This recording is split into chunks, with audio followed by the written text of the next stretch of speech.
Governos de todos os níveis, parceiros privados e organizações civis no avanço do uso da energia limpa para a produção industrial. A ideia é criar mercados para produtos de baixo carbono e financiamento de tecnologias inovadoras. As emissões de carbono provenientes de combustíveis fósseis bateram recorde no ano passado. Foram lançadas na atmosfera 37 bilhões de toneladas, segundo o levantamento da Global Carbon Project.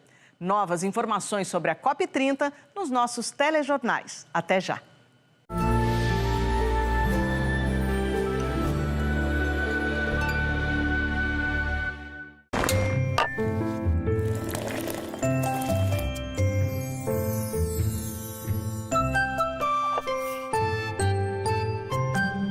Jornal da Cultura, apoio Bradesco, fuja de cilada financeira.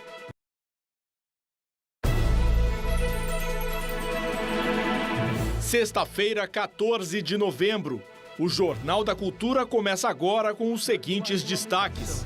Primeira turma do Supremo Tribunal Federal forma maioria para tornar o deputado federal Eduardo Bolsonaro, do PL de São Paulo, réu por tentativa de coação por atuar nos Estados Unidos em favor de sanções a autoridades brasileiras.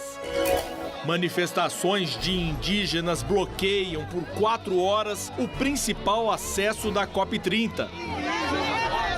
Do lado de dentro, Nações Unidas divulgam dados sobre os impactos dos extremos climáticos na saúde. 540 mil mortes por ano em decorrência do calor extremo. Justiça da Inglaterra condena a mineradora BHP pelo rompimento da barragem do Fundão, em Mariana, que atingiu 49 municípios mineiros e deixou 19 mortos em 2015. Valor da indenização será definido só no ano que vem. Correios apresentam ao Tribunal de Contas da União plano de reestruturação que prevê fechamento de 700 agências, desligamento de 10 mil funcionários e um crédito de 10 bilhões de reais para equilibrar as contas. Estados Unidos anunciam retirada das tarifas recíprocas sobre produtos agrícolas, como carne bovina, café, banana e açaí, itens exportados pelo Brasil ao mercado americano.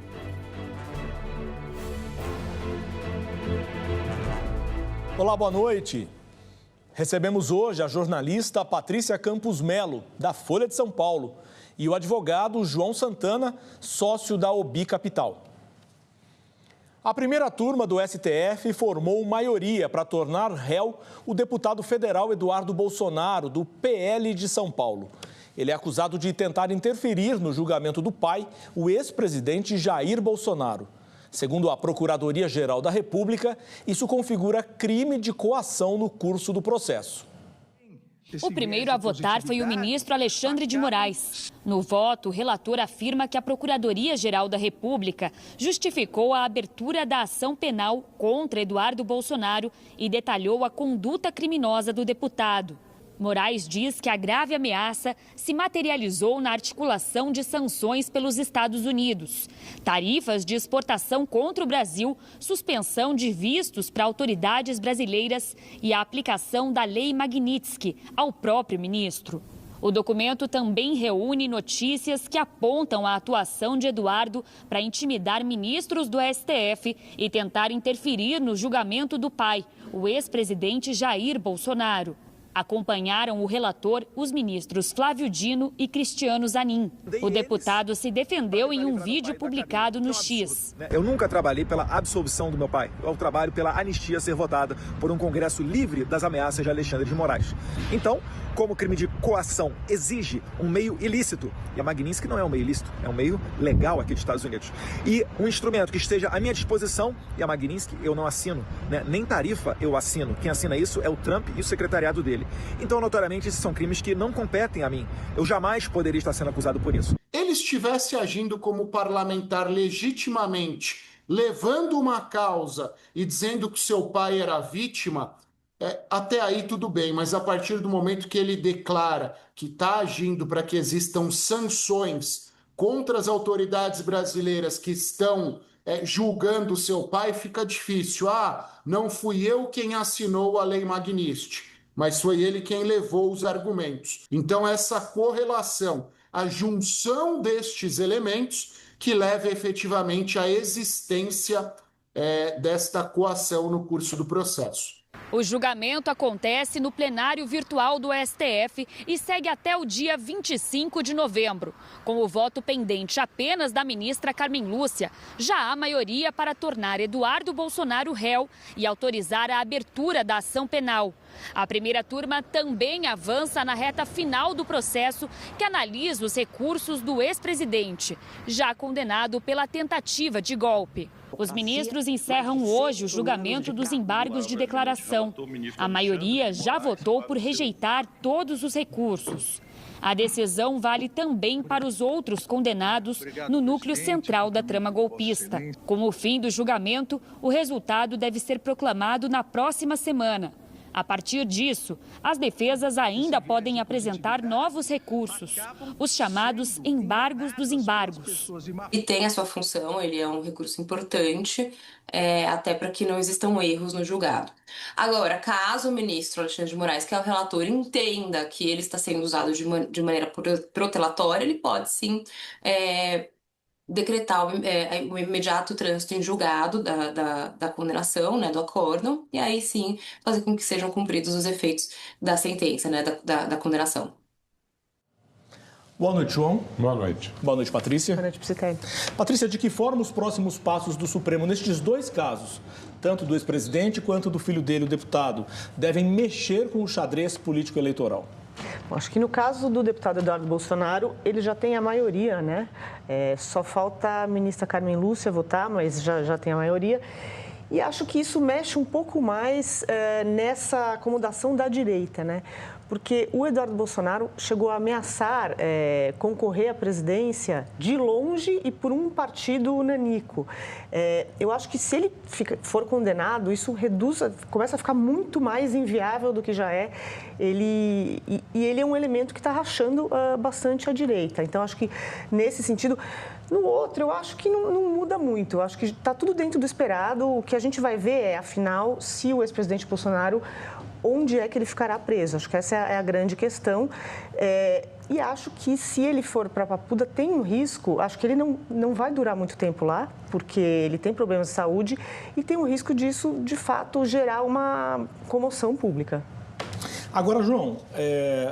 É difícil considerar os argumentos do deputado na medida em que as primeiras sanções assinadas pelo presidente Trump mencionam diretamente o ex-presidente Jair Bolsonaro, o processo, e no caso do ministro Alexandre de Moraes, o Departamento de Estado citava o ministro como um abusador de direitos humanos. Ou seja, as digitais do deputado estão lá, né? Não, é evidente, claro. Eu até recomendo a ele que comece a consultar um advogado, para não falar as bobagens que ele acabou de falar, certo? A conduta está mais do que evidente. Ele não precisava ser o responsável por ter apertado o gatilho, mas ele incentivou e fez toda a força, todo o incentivo, toda a ação necessária para que alguém apertasse o gatilho. Ele confessa que, aqui nesse jornal, nós vimos várias vezes ele dando entrevistas, dizendo que no dia seguinte, e até com aquele outro coautor, amigo dele, Figueiredo, né? Certo? Nós vamos lá e vamos conversar, e agora vai fazer assim, se ele não voltar atrás, vai alterar a sanção da Magnitsky, vai aumentar, vai ser muito... Ele ameaçava publicamente. E eles levaram dossiês, né? Ele chegava com dossiês, olha, por que você tem que sancionar a mulher do ministro Alexandre de Moraes, etc. E depois falava, né? Falava publicamente, confessava o que estava fazendo. Acho que era inevitável a questão da abertura do processo, que vai avante. Acho que ele deve ser condenado porque as provas são irrefutáveis contra ele. E para mim só fica o seguinte, no Congresso, até ameaçou se fazer e não se fez. Agiu corporativamente de maneira equivocada, porque o Congresso devia colocar ele na comissão de ética. Por quê? Porque ele agiu contra o país dele, que ele é um representante de parte da população no Congresso Nacional.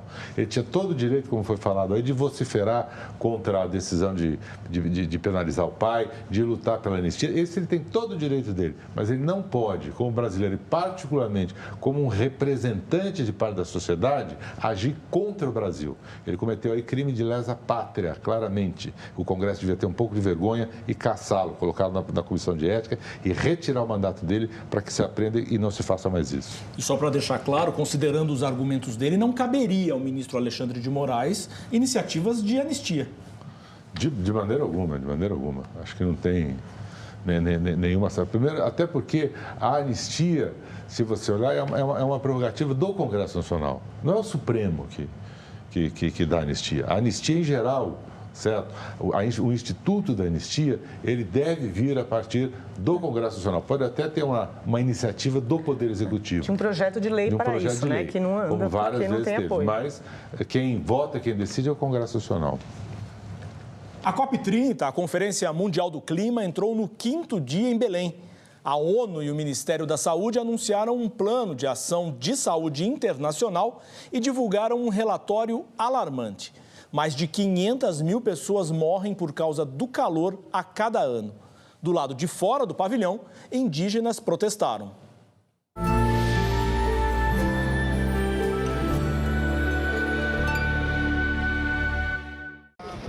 Cerca de 90 representantes da etnia Munduruku fecharam o acesso à Zona Azul logo no início do dia. Pediram para ser recebidos pelo presidente Lula, exigindo a demarcação de terras, o fim do Plano Nacional de Hidrovias, que, segundo eles, afeta a pesca, a circulação e a qualidade da água, além da revogação da Ferrogrão, que prevê transporte de 50 milhões de toneladas de commodities agrícolas por ano, passando por dentro das terras indígenas. Ninguém entra, ninguém sai, porque ninguém vai para brincar, ninguém vai para rir, ninguém vai tirar selfie não, porque é o nosso corpo que está lá. O Estado está matando a floresta, destruindo para colocar ferrovia, hidrovia, portos, para que as empresas internacionais chegar. A entrada só foi liberada após a chegada do presidente da COP30, André Corrêa do Lago, que garantiu aos manifestantes uma reunião com as ministras do Meio Ambiente, Marina Silva, e dos povos indígenas, Sônia Guajajara. Já há o compromisso do IBAMA, que está fazendo essa desintrusão, junto com a FUNAI, com a Polícia Federal, com a Força de Segurança Nacional, para fazer esse reforço. Como está na justiça essa história da Ferrogrão, não existe um pedido de licença hoje no IBAMA para a Ferrogrão. E o presidente Lula disse que esses empreendimentos difíceis e complicados têm que ir para estudo. E aqui o comprometimento nosso permanente, né, de continuar no diálogo e buscando a melhor forma de atender, né, o que eles aqui justamente pleiteiam. Com relação à COP30, reiteramos aqui que o Brasil sempre defendeu o fortalecimento das consultas aos povos indígenas em todos os projetos que estão relacionados à mudança do clima, ao combate à mudança do clima. Ali ao lado, o Ministério da Saúde e a Organização Mundial da Saúde apresentaram um relatório preocupante. O documento ressalta que as mudanças climáticas já desenham uma emergência global de saúde. Mais de 540 mil pessoas morrem por calor extremo a cada ano. E que 1 em cada 12 hospitais no mundo corre risco de paralisação por causas relacionadas ao clima. O relatório faz um apelo por ações imediatas e coordenadas para proteger a saúde em um planeta que aquece cada vez mais rápido.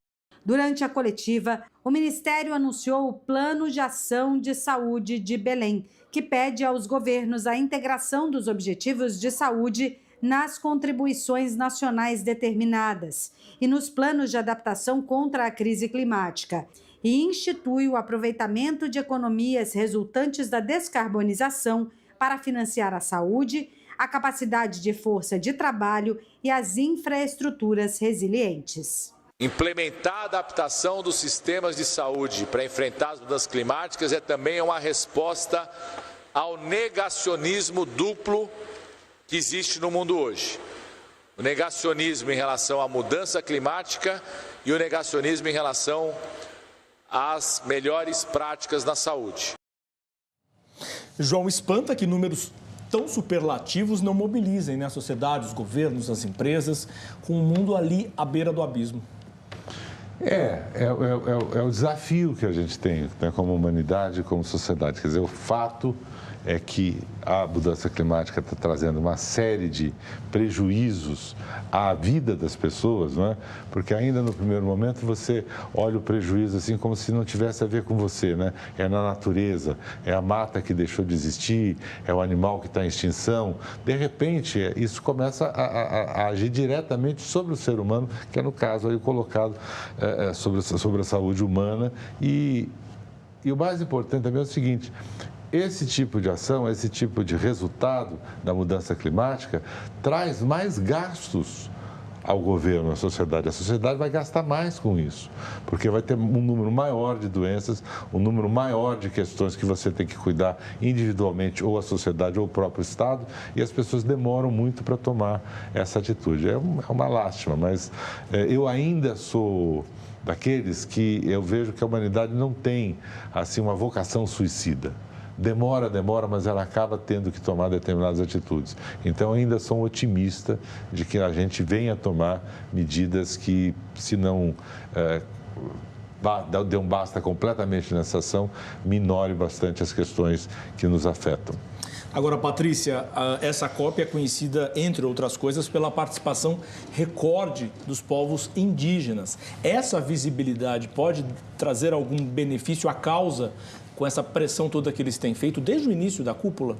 Olha, deveria, né, Pistelli? Porque eles precisam realmente aproveitar que eles têm esse palco mundial para falar sobre as contradições das políticas do governo Lula, que, por um lado, é um governo que defende o meio ambiente, mas tem várias políticas ali que estão em conflito com isso. No caso, eles estão levantando pontos que podem ser problemáticos em relação a hidrovias nos rios, que eles já têm rios totalmente poluídos por garimpo, por tudo. Também a ferro-grão, que eles não querem que saia do papel de jeito nenhum. Então, acho que é um momento, sim, de você aproveitar essa visibilidade para você fazer um ativismo. A seguir, Estados Unidos reduzem tarifas do café, carne, banana e açaí, o que deve beneficiar o Brasil. E mais, organizações se unem para cobrar medidas de combate às fake news sobre mudanças climáticas. É já já.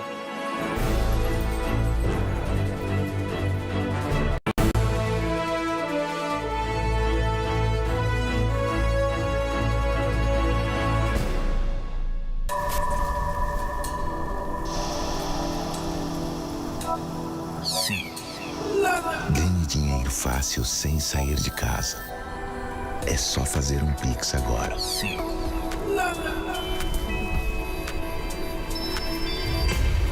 Sentiu o cheirinho de cilada? Para evitar ciladas financeiras, busque por Segurança Bradesco. E conte com as dicas e soluções do Bradesco para deixar a sua vida mais segura. Bradesco, você primeiro.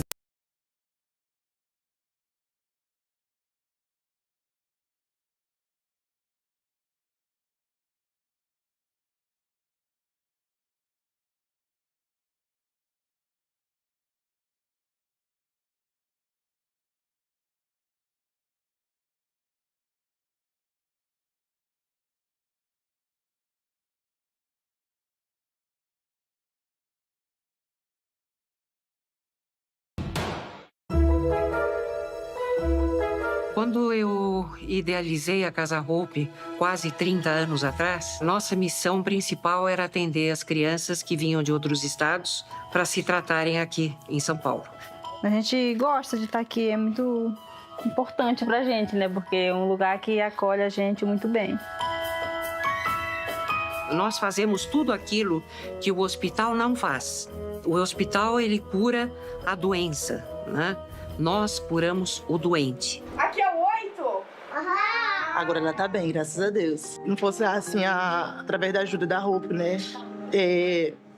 Tudo ia se tornar mais difícil. Ajudem a Casa Hope. Nós precisamos muito da sua ajuda. Nós precisamos de fraldas, precisamos de roupas, precisamos de valores. Então, eu gostaria de deixar aqui esse pedido especial.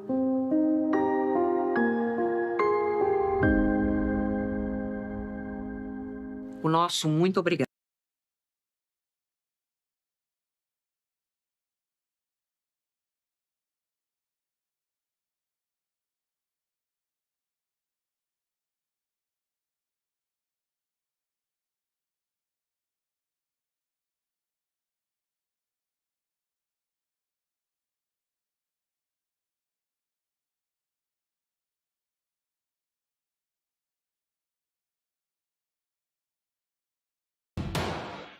Sexta, a cantora e compositora Camila Moreno continua sua viagem pelo Brasil.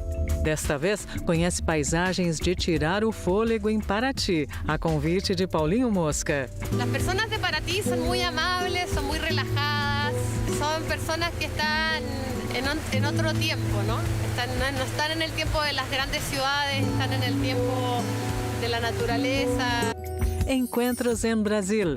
Sobre o mar se derramou. Seja bem-vinda. Eu me quero meter ao mar. Me quero dar um pique. Sexta, 11h30 da noite.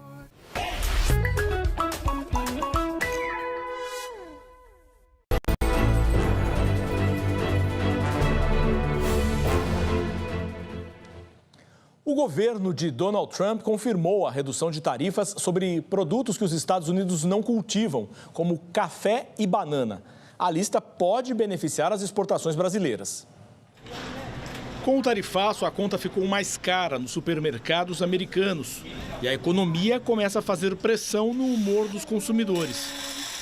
No fim da tarde, o presidente Donald Trump confirmou as promessas feitas nos últimos dias e assinou a ordem executiva para reduzir as chamadas tarifas recíprocas, aplicadas a partir de abril a uma série de produtos.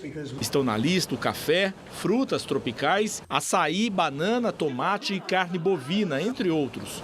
A justificativa é de que muitos dos acordos comerciais anunciados e das negociações em curso envolvem países que produzem volumes substanciais de produtos agrícolas que não são cultivados ou produzidos em quantidades suficientes nos Estados Unidos. A redução tem efeito retroativo, vigorando desde ontem.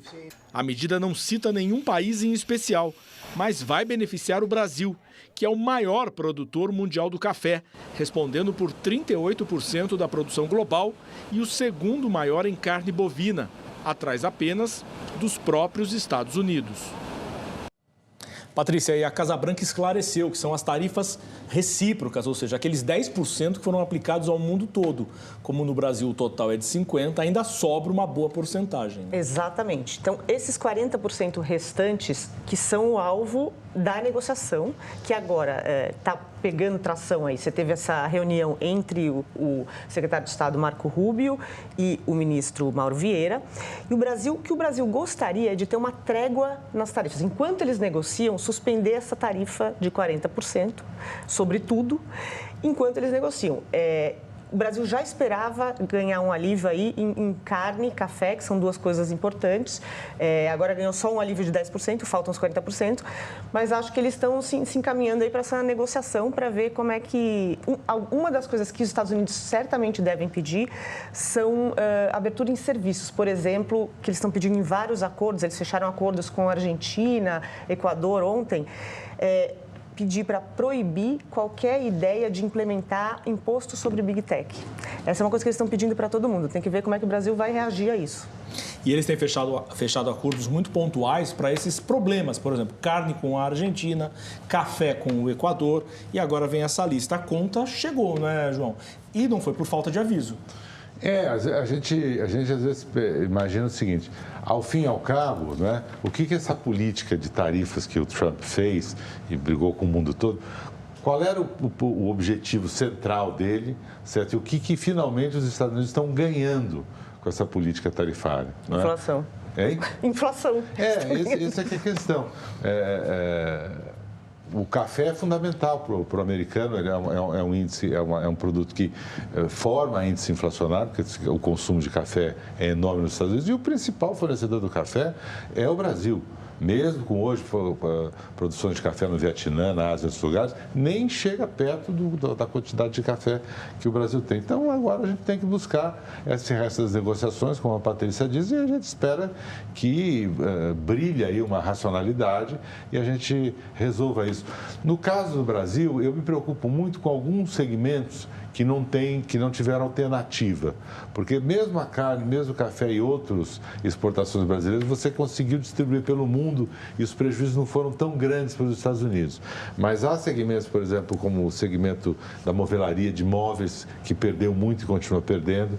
Liberou a banana, mas a questão das frutas, é muito preocupante, porque você tem uma estrutura toda montada ali no Nordeste, entre Bahia e Pernambuco, certo? De exportação de frutas, quer dizer, não é uma coisa, você não exporta eventualmente, ele é todo um instrumento feito, uma montagem, transporte, aviões, etc, etc. É um grande investimento e, embora tenham grandes produtores, mas ali também tem um grande número de produtores familiares. Então, quem perde são muitas famílias, gente média de produção. Como também no peixe, no pescado, no Nordeste. Então, isso é o que mais me preocupa. Eu espero que avance logo com esses produtos que a gente... Aí, esse pessoal depende dos Estados Unidos para viver.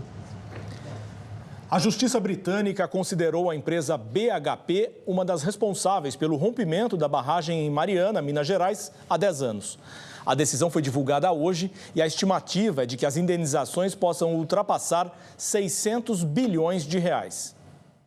A BHP tem sedes na Austrália e em Londres. Por isso, o caso foi levado à Corte do Reino Unido. Para a Justiça Britânica, a empresa, que é uma das acionistas da Samarco, tem responsabilidade direta pelo maior desastre socioambiental do Brasil.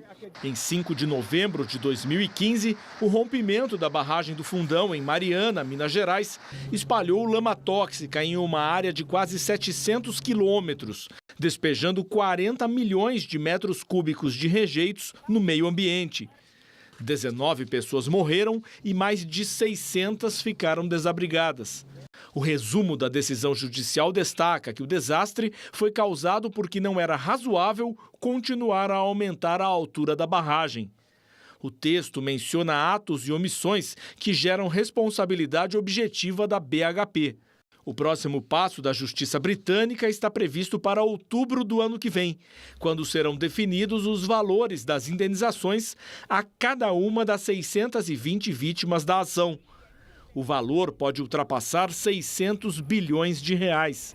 O movimento dos atingidos por barragens, que representa as vítimas do desastre, comemorou a decisão. Em nota, o grupo critica a atuação da justiça brasileira e cita que a Vale, outra acionista da Samarco, não foi responsabilizada. Em novembro do ano passado, a Justiça Federal absolveu a mineradora Samarco e suas controladoras, a Vale e a BHP, além de outros 7 réus, pelo rompimento da barragem do Fundão. Em nota, a BHP informou que pretende recorrer da decisão da justiça inglesa, disse que um acordo de 32 bilhões de dólares foi firmado e que mais de 610 mil pessoas foram indenizadas no Brasil. A Vale também se pronunciou e reforçou os valores informados pela BHP, além de mencionar um acordo definitivo assinado no ano passado, que oferece mecanismos mais rápidos para compensar os impactos do desastre. Há pouco nós vimos o ministro da Saúde do Brasil criticar os negacionistas e organizações aproveitaram a COP para lançar um manifesto contra a desinformação sobre as mudanças climáticas. Elas fazem barulho nas redes sociais e se multiplicam rapidamente. Entre as teorias, a inexistência do aquecimento global, o uso da Conferência do Clima para formar uma ditadura e a criação de extremos climáticos por nações ricas. O ser humano já possui tecnologia para criar furacões, provocar terremotos, causar enchentes e até usar lasers capazes de incendiar cidades inteiras. Esses conteúdos preocupam organizações científicas, políticas e sociais que levaram à COP30 um manifesto contra a desinformação climática.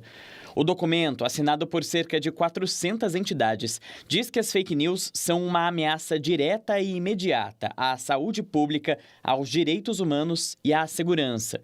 A carta ainda diz que esses conteúdos não são produzidos ocasionalmente, mas surgem de interesses econômicos e políticos, principalmente os da indústria de combustíveis fósseis. É muito comum esse tipo de atividade, às vezes até como propaganda oficial de empresas, né? Não só como desinformação na rede social. Isso faz com que, na verdade, as pessoas não ouçam a ciência. Quando você tem intencionalmente ou até não intencionalmente as pessoas propagando inverdades, você limita bastante o debate e limita muito o apoio da população há medidas duras que às vezes têm que ser tomadas para combater a mudança climática. O manifesto considera que o acesso à informação precisa é inegociável e essencial para a criação de políticas climáticas eficazes. E diz que esta é uma responsabilidade de muitos atores: poderes executivo, legislativo e judiciário, setores da tecnologia e publicidade e inclusive de nós, jornalistas. O que a gente está buscando é apoio internacional e político para confrontar as plataformas de rede social e ter a capacidade política de fazer uma regulação dessas plataformas para impedir a desinformação em todos os sentidos. Desinformação contra a vacina, desinformação contra uma série de coisas, né? Inclusive as questões de clima também. Patrícia, a mobilização é legítima, mas esbarra num tema extremamente polêmico, que é a regulação das Big Techs, das plataformas. Sim, a gente sempre acaba caindo nesse tema. Olha, eu acho que assim, algumas coisas importantes. A gente entender que não é aleatório que você vê essas campanhas de gente dizendo aquecimento global não existe, ou o homem não tem nada a ver com isso, ou é inevitável. Como estava sendo dito na reportagem, existem interesses por trás. Então, você tem o lobby dos combustíveis fósseis, você tem o lobby de parte do agronegócio. Outra parte, não. Você tem uma outra parte inteligente que enxerga que mudanças climáticas, se elas não forem mitigadas e não houver adaptação, ruim para o agronegócio. Mas tem uma parte que é um agronegócio ali retrógrado. Então, e com isso, aí entra a regulação, que é o seguinte: se você não tiver nenhum tipo de ação dessas plataformas, né, nenhuma responsabilidade, para elas, desde que engaje, gere engajamento, não importa se é verdadeiro, se é falso, se vai estimular comportamentos que, no fundo, prejudicam todo mundo, né? Se você não tem essa conscientização. Então, você aumentar a responsabilidade das Big Tech é essencial para que elas sejam um pouco mais vigilantes em relação a esse tipo de conteúdo, que é um conteúdo nocivo para todo mundo. Agora, João, é um problema sério da desinformação, mas ele também não pode servir por parte dos atores que têm ali a missão de decidir como muleta para que não se tenha políticas climáticas eficazes, como cobrou aí o entrevistado, né? Não, sem dúvida. Uma coisa é que você precisa ter políticas climáticas eficazes, incentivar mais os mecanismos de transição energética, tem uma série de políticas que os estados, a sociedade têm que ser responsáveis. A outra questão é a questão das fake news, de espalhar mentiras sobre fatos importantes. Eu acho que, além dos interesses que a Patrícia citou, existe também uma questão ideológica, não é? Existe muita gente que ideologicamente joga numa posição, certo? Porque considera que quem é a favor de limitar as questões de poluição, de regular a questão climática, é gente de esquerda, é gente comunista, né? Gente contra Deus. Então isso é tudo que eles falam, é fake news. A mudança climática, então eu resisto ideologicamente. Há também uma falta ou uma necessidade de educação e de desmistificação ideológica dessa questão, né? E trazer para a realidade clara. Agora, eu de novo vou ser um pouco mais otimista. Mesmo, por exemplo, nas áreas de combustíveis fósseis, hoje as novas gerações que estão cuidando disso, de empresas, já começaram a mostrar preocupação e já começaram a reduzir isso, já começaram a tratar questões tecnológicas que, se não acabam, porque é impossível você tornar zero poluente um combustível fóssil, mas você já toma uma série de cuidados e começa a reduzir essas emissões, não é? Então, acho que também nós temos aí uma questão de mudança geracional. As novas gerações, pode ser um otimismo meu de novo, hoje eu estou bastante otimista, as novas gerações são muito mais conscientes e aceitam as questões como verdade, como sua necessidade de agir sobre elas.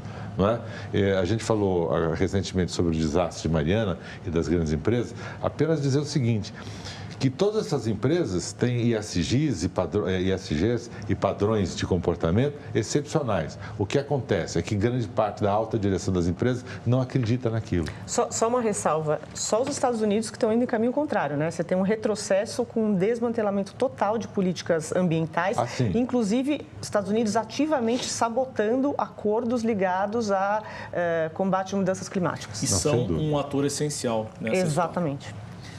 No próximo bloco, crise nos Correios pode levar à demissão de 10 mil funcionários.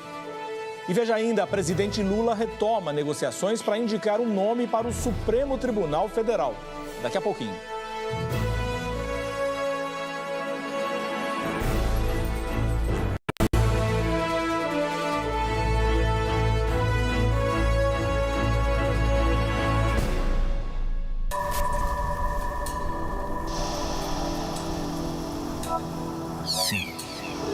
Ganhe dinheiro fácil sem sair de casa. É só fazer um Pix agora.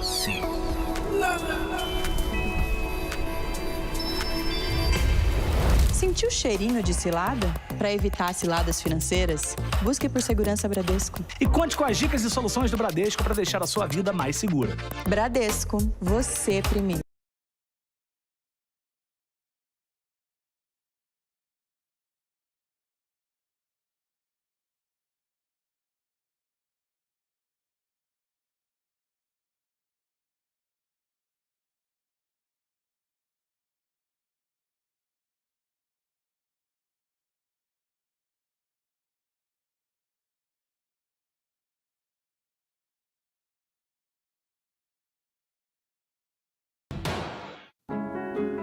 Nesse momento, milhões de crianças sofrem de desnutrição severa.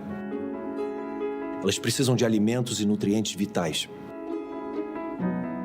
Algumas ficam tão fracas que mal conseguem ficar em pé. A cada ano, mais de 1 milhão de crianças menores de 5 anos morrem de desnutrição. Com seu apoio, podemos salvar vidas com uma solução muito simples. Esse alimento terapêutico contém vitaminas e nutrientes essenciais que ajudam as crianças a se recuperarem da desnutrição. É fácil de usar e as famílias não precisam de água ou qualquer preparo especial. Doe agora. Ajude o Unicef a entregar essa simples solução que salva a vida de milhões de crianças. Acesse doeunicef.org.br. Com apenas R$1 por dia, podemos fornecer 20 sachês de alimento terapêutico todos os meses para as crianças que mais precisam. Em poucas semanas de tratamento, elas podem se recuperar totalmente. Graças a pessoas como você, ajudamos a salvar milhões de crianças todos os anos. Por favor, dê um passo simples. Seja um doador. E ajude-nos a continuar salvando vidas. A cada segundo sem tratamento, uma criança corre o risco de morrer. Doe agora.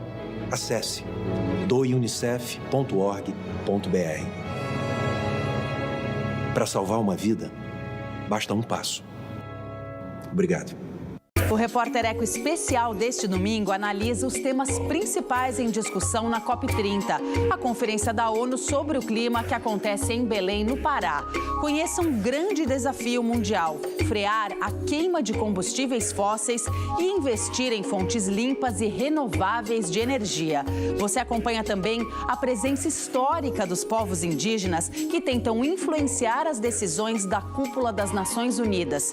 E ainda, cientistas alertam que áreas da floresta amazônica, essencial para regular o clima da Terra, já sofrem o impacto do aumento da temperatura. Repórter Eco, domingo às 6 da tarde, com reapresentação na terça-feira às 8 da noite. Até lá!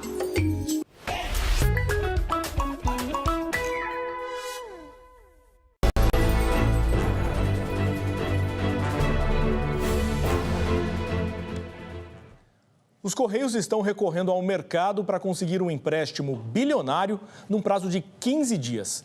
A estatal, que enfrenta a maior crise financeira de sua história, tenta equilibrar as contas e recuperar a capacidade operacional.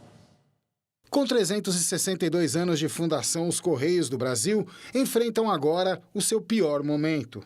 A atual administração, que assumiu em 2023, já acumula um prejuízo que ultrapassa os 7 bilhões e meio de reais. Em 2020 e 2021, a estatal estava superavitária. Mas a partir de 2022 o jogo virou e desde então foram sucessivos resultados negativos. Este ano, só no primeiro semestre, a empresa já registrou um prejuízo acumulado de 4,3 bilhões de reais. Os Correios foram ao mercado em busca de um empréstimo de 20 bilhões de reais.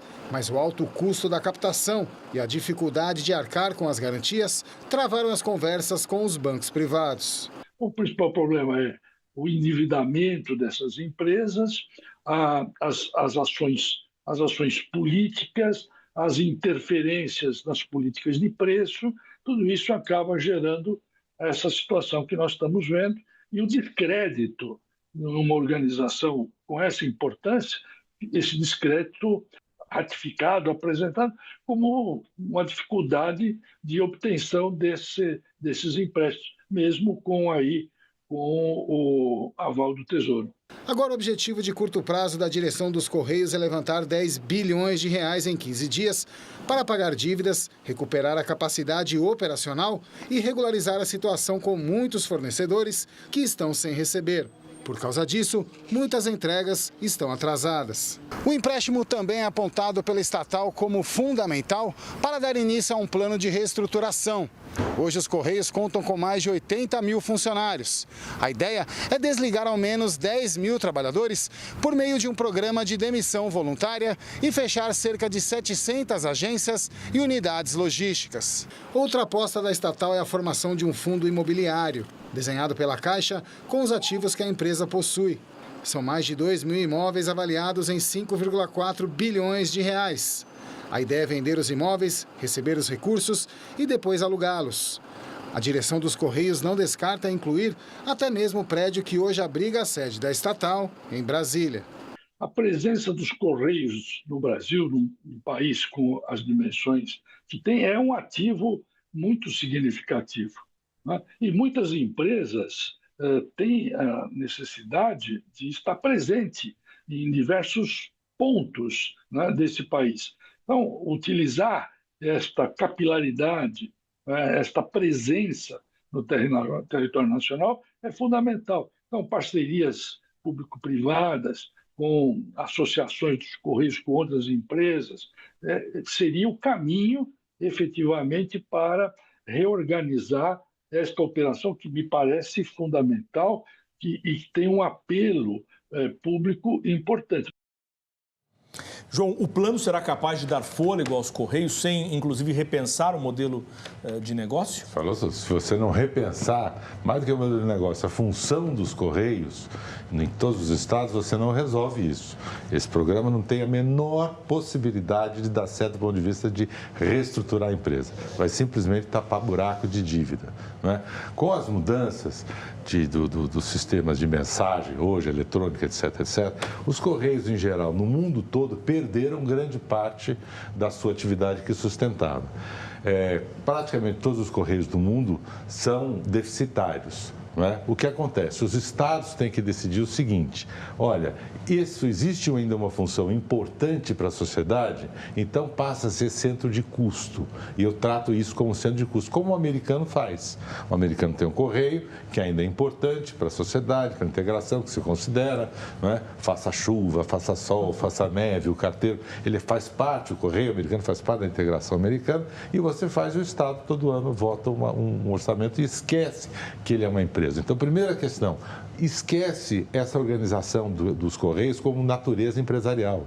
Não existe. Aí vem os iluminados que querem concorrer, certo, com as grandes empresas de Correios, certo, e colocar os Correios, isso aí começa a bagunça, certo? Aí, primeiro, transforma, faz monopólio. Vamos lembrar o seguinte, né? O mais famoso monopólio foi que quem tirava visto americano entregava o passaporte lá no consulado e o consulado mandava para você para casa pelo FedEx. Aí os Correios disseram, não, isso é monopólio meu, então hoje é obrigado a usar.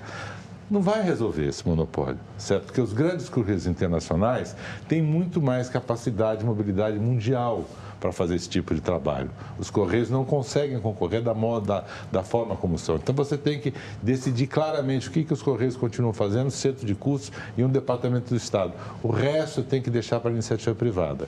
Ou você buscar um modelo de privatização. Vou lembrar o seguinte, a DHL, ela é grande, é a maior correia do mundo, e ela deriva da privatização dos Correios alemães. Então, é possível fazer isso. O problema é decidir o que eu quero e o que eu posso fazer. O presidente Lula retomou as conversas para indicar um nome à vaga aberta no Supremo Tribunal Federal. As negociações giram em torno de forças políticas divididas entre o Planalto e o Senado. Desde a saída do ministro Luiz Roberto Barroso, a corte está com um integrante a menos. Ontem, na COP30, ele se manifestou sobre a representatividade no STF e defendeu mais equilíbrio de gênero no órgão. Acho que o tribunal ter uma mulher apenas não é positivo e, portanto, a curto ou médio prazo, acho que isso precisa ser revertido. Mas não quero parecer que eu tenha alguma oposição a alguns dos nomes masculinos que estão sendo ventilados, porque os três que têm sido ventilados, os três são muito competentes e muito capazes. A Suprema Corte, por ser a mais alta casa do Poder Judiciário, ela deve sim, por que não, ser um reflexo da essência da sociedade brasileira. Se nós verificarmos como é a composição da Corte Constitucional Federal da Alemanha, ou até cortes de países conservadores como os Estados Unidos, a presença das mulheres praticamente está em divisão com a presença de homens. O maior símbolo da redemocratização do país e guardiã da Constituição, nos últimos anos a Suprema Corte ganhou os holofotes. Os motivos vão desde a criação de um canal que permite ao cidadão acompanhar de perto os trabalhos do tribunal, até acontecimentos mais recentes, como os ataques de 8 de janeiro, que deram protagonismo aos membros da Corte na defesa da democracia. Por isso, a escolha de um novo jurista acontece sob muita cautela. Lula tem na mesa pelo menos 3 nomes: o do ministro do Tribunal de Contas da União, Bruno Dantas, o de preferência do presidente, o advogado-geral da União, Jorge Messias, e o do ex-presidente do Senado, Rodrigo Pacheco, do PSD de Minas Gerais. Pacheco conta com o apoio do atual presidente da Câmara Alta, Davi Alcolumbre, que pressiona Lula pela escolha. Esta semana, o Senado aprovou, com um placar apertado, a recondução do Procurador-Geral da República, Paulo Gonet, o que foi visto nos bastidores como um recado a Lula. Também pesa o fato de que o ministro Flávio Dino, indicado por Lula, desagradou os senadores ao exigir transparência na prestação de contas e limitar as emendas parlamentares. Para ocupar uma vaga na Suprema Corte, o indicado pelo presidente precisa passar por uma sabatina e receber a aprovação da maioria dos senadores. O presidente Lula, eu acho que foi ensinado pela história recente do Brasil que o Supremo Tribunal Federal é muito importante. Inclusive, o próprio Lula e a Dilma no passado fizeram escolhas não muito sábias do ponto de vista dos seus próprios interesses políticos. Acho que ele está sendo muito mais cuidadoso na escolha dos ministros agora e com razão. Eu acho que, assim, de um ponto de vista institucional, é bom ter um Supremo bastante alinhado com a defesa da democracia. A gente viu isso, é uma coisa importante, eu acho. Patrícia, e há algum sinal de que Lula deve desistir da indicação do Messias, que é dada como certa? Desistir, eu acho assim, ele, como estava dizendo no entrevistado, Lula preza a lealdade, né? A primeira escolha, a primeira vaga que ele deu para o Zanin, que foi o advogado pessoal dele, depois Flávio Dino, que também é muito alinhado, e ele quer muito que seja o Jorge Messias, o advogado-geral da União. Existe essa pressão, o placar da recondução do Gonet, do Procurador-Geral da República, que foi apertado, é um sinal de alerta, é um recado ali do senador Alcolumbre dizendo, olha, não sei, ele tem dito, né, o Alcolumbre tem dito para o Lula, dizendo assim, não sei se a gente tem os votos, porque o Messias é visto como um político, nesse mesmo perfil que o Flávio Dino. Mas daí a presidente Lula desistir, eu acho que ele ainda, talvez ele fique mais cuidadoso, mas eu não acho que ele vai deixar de indicar o Jorge Messias para indicar o senador Rodrigo Pacheco por causa dessa pressão. Ainda não vejo isso acontecendo. Depois do intervalo, editais para rodovias e ferrovias prevêem investimento bilionário em ações ambientais. E ainda menores de 15 anos podem ser proibidos de acessar redes sociais. Na Dinamarca. Os detalhes já já.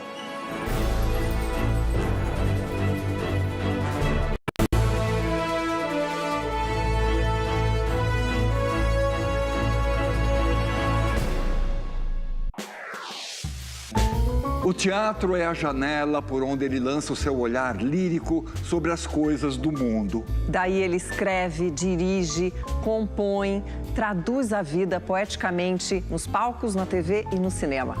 A poesia e a música são essenciais no seu trabalho, não é, João? A poesia provoca a música provoca a poesia e uma ajuda a outra a existir, elas coexistem num trabalho quase codependente. João Falcão, sexta-feira no Persona, com reapresentação no domingo.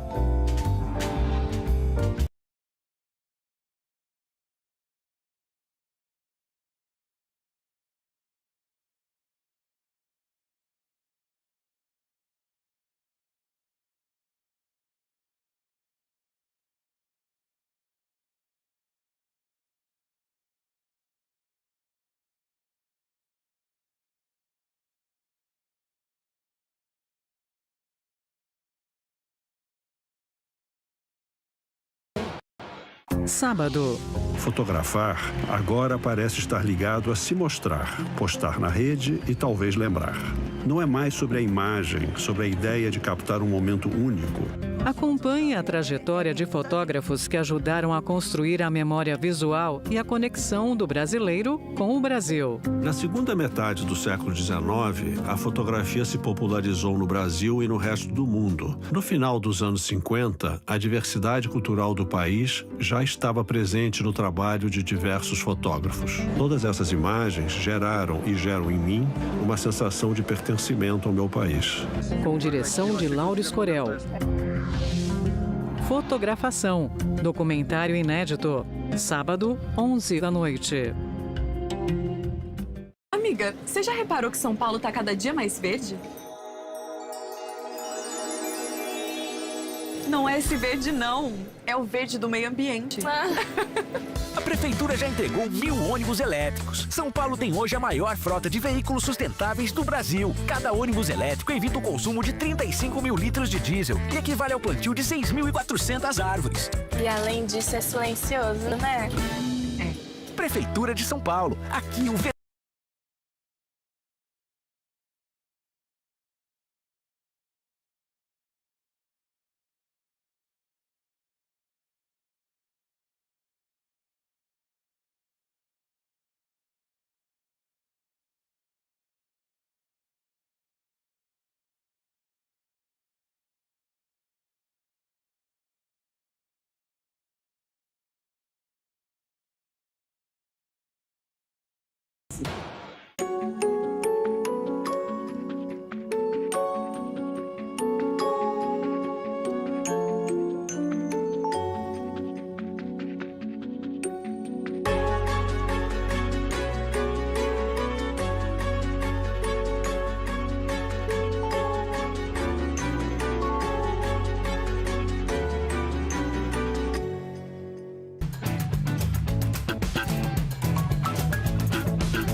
Os investimentos no sistema viário ganharam destaque nas discussões esta semana na COP30, após a publicação dos primeiros editais de rodovias e ferrovias sustentáveis.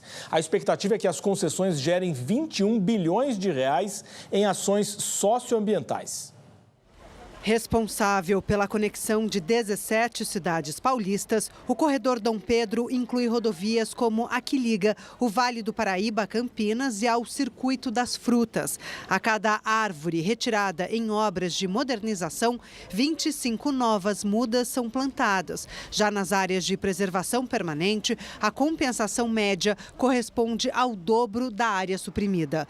Cuidados que já estão presentes em muitas estradas brasileiras, mas que devem ser ampliados. As chamadas rodovias sustentáveis são consideradas o caminho para o futuro, já que poderão promover um transporte mais integrado, com redução de custos e proteção da biodiversidade.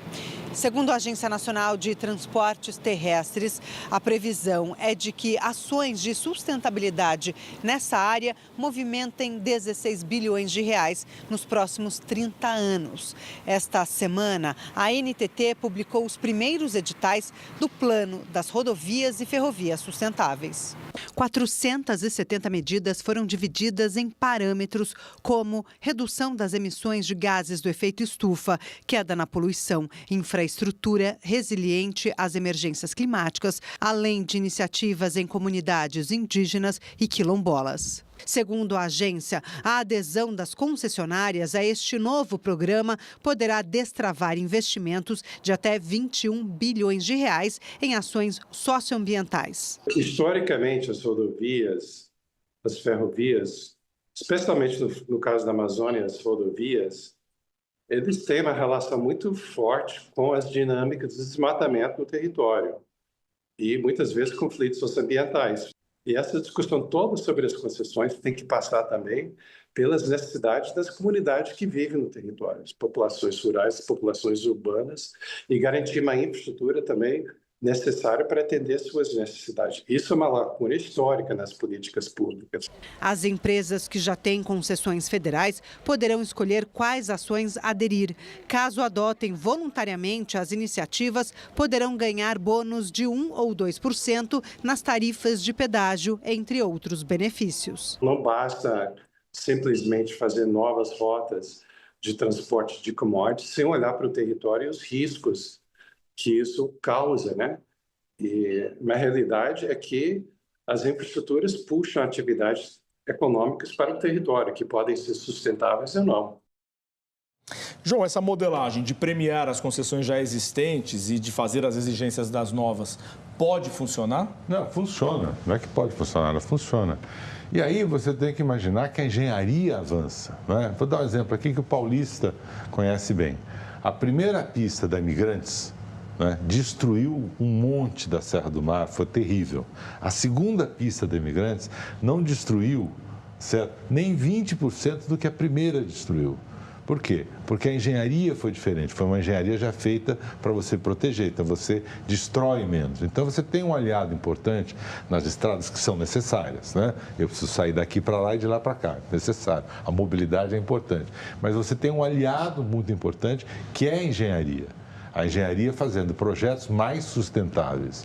Então, essa maneira de você premiar o investidor, se você usar mais engenharia sustentável, não é que às vezes é uma engenharia mais cara, você precisa de mais tecnologia. Se eu premio você, você faz melhor a coisa e mais a favor do meio ambiente. Então, acho que não é que vai funcionar, já funciona. O parlamento da Dinamarca chegou a um acordo para aprovar um projeto que proíbe o acesso de menores de 15 anos a redes sociais. Os detalhes com Cristiane Ramalho, correspondente da Deutsche Welle, nossa parceira na Alemanha.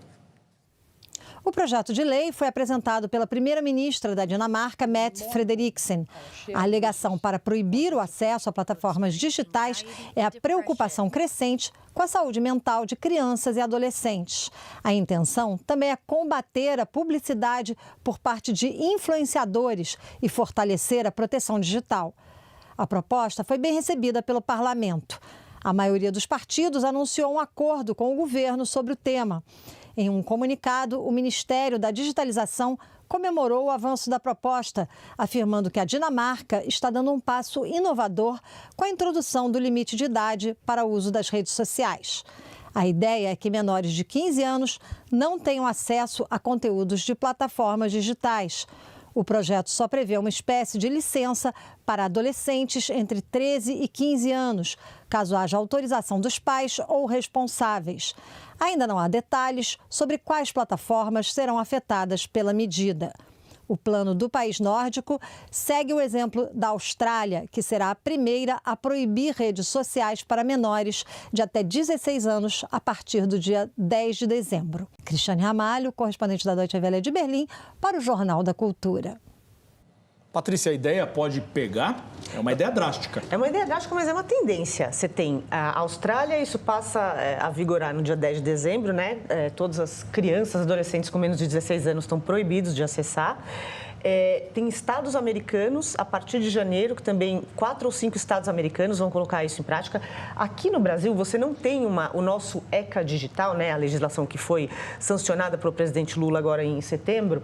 Ele não proíbe de acessar, mas ele estabelece que adolescentes com menos de 16 anos, eles precisam ter a conta, acho que são 16, se eu não estiver errando a idade, vinculada a de um responsável. Ele não pode sozinho ter uma conta de rede social. E tudo isso tem um desafio que é interessante. Assim, eu acho que, da mesma maneira como proibir celular em escola, eu acho que é uma coisa que estão vendo que funciona. E as pessoas estão, vários países tentando. O que eles estão tentando equacionar é como você comprovar a idade das pessoas, né? Porque hoje em dia, a maioria dos sites, ou sei lá, para comprar bebida alcoólica, você tem a autodeclaração. Você tem 18 anos? Você fala, tenho. Então, é muito fácil de burlar. Então, estão desenvolvendo aí um mecanismo que não seja invasivo, não viole a privacidade, mas que seja eficiente para atestar a idade do usuário. Agradecemos a presença da jornalista Patrícia Campos Melo e também do advogado João Santana. O Jornal da Cultura encerra ao som do projeto Dominguinho, de João Gomes, Mestrinho e JP, gravado em Olinda este ano para celebrar a música nordestina. Na noite desta quinta-feira, o trabalho conquistou o primeiro grande prêmio, o Grammy Latino, na categoria Melhor Álbum de Música de Raízes em Língua Portuguesa. Obrigado pela companhia, uma ótima noite e um bom fim de semana. Na minha casa toda hora é hora, a gente ri, a gente chora, a gente se diverte nesse flerte, você mostra nas unhas de fora. Nossa, amor, não demora e logo acontece. Na minha casa toda hora é hora, a gente ri, a gente chora, a gente se diverte nesse flerte, você mostra nas unhas de fora. Nosso amor não demora e logo acontece. Pode rir de malicuia, amor, que eu não vou tá nem aí pro povo. Nosso amor tá cobiçado e não vai ser maltratado por ninguém de novo. Pode vir de malicuia, amor, que eu não vou tá nem aí pro povo. Nosso amor tá cobiçado.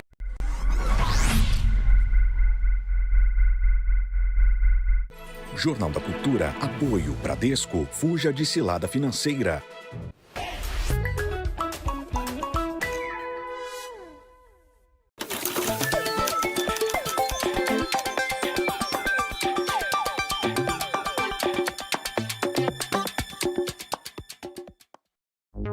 O programa a seguir contém o recurso de audiodescrição. Persona, apoio, Prêmio Shell de Teatro.